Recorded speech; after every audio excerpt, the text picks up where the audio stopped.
I just kind of wanted to get your philosophy on coaching in the minor leagues and what that entails and what you try to do.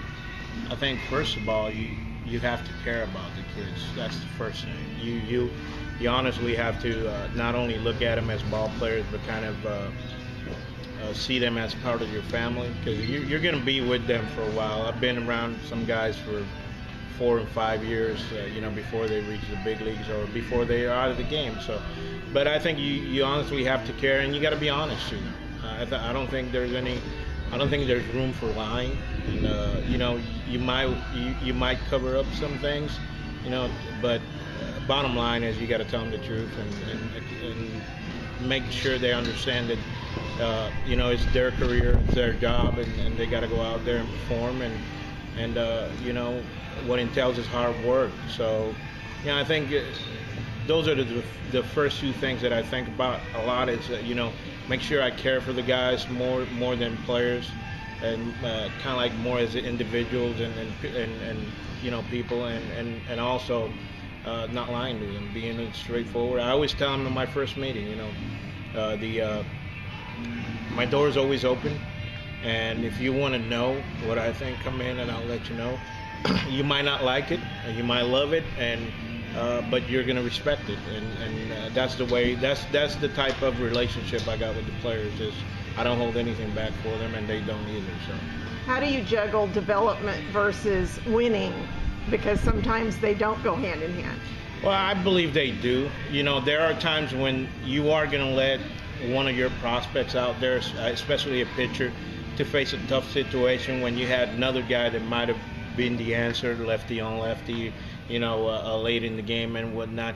But what it does is that you're actually developing the guys. You're actually knowing who's the guy that can get out of it, who's going to grow from it. But I think they do go hand in hand. I've been saying it for the last, 10, 12 years. You just need the players. And right now, the state of the farm system is really good, and we got players everywhere. And it's a good problem to have. And we're going to develop and we're going to win.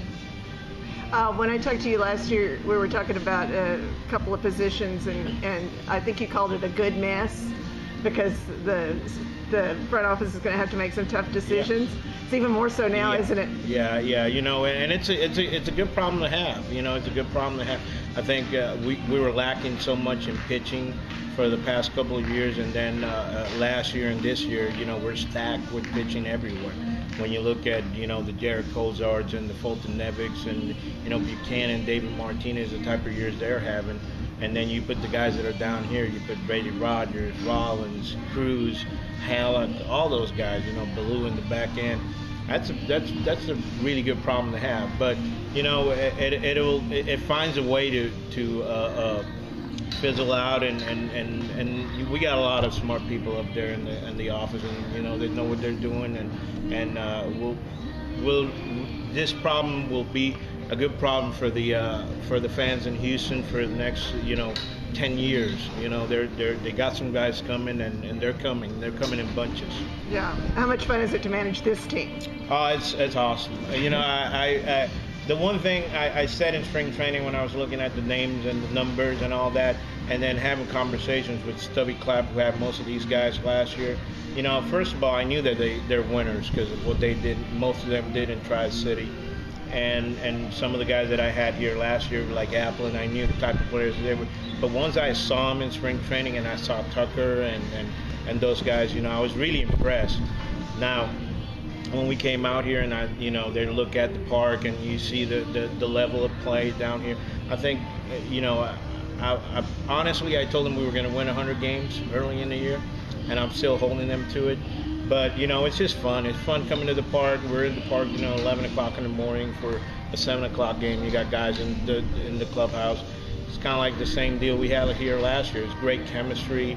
They all have fun, but when it's time to work, they understand it's time to work and go out there, and they have fun during the game, and they play the game hard. But it's actually a blessing to be around a lot of so many talented kids.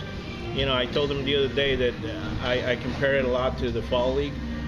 I was surrounded by so much talent, and I look in there and I said, I got 8 or 9 guys in here that can play in the big leagues next year, and that's hard to do. That's hard to do, but it's like I said, it's a good problem for Houston to have because the guys are coming. Thank you for your time. All right.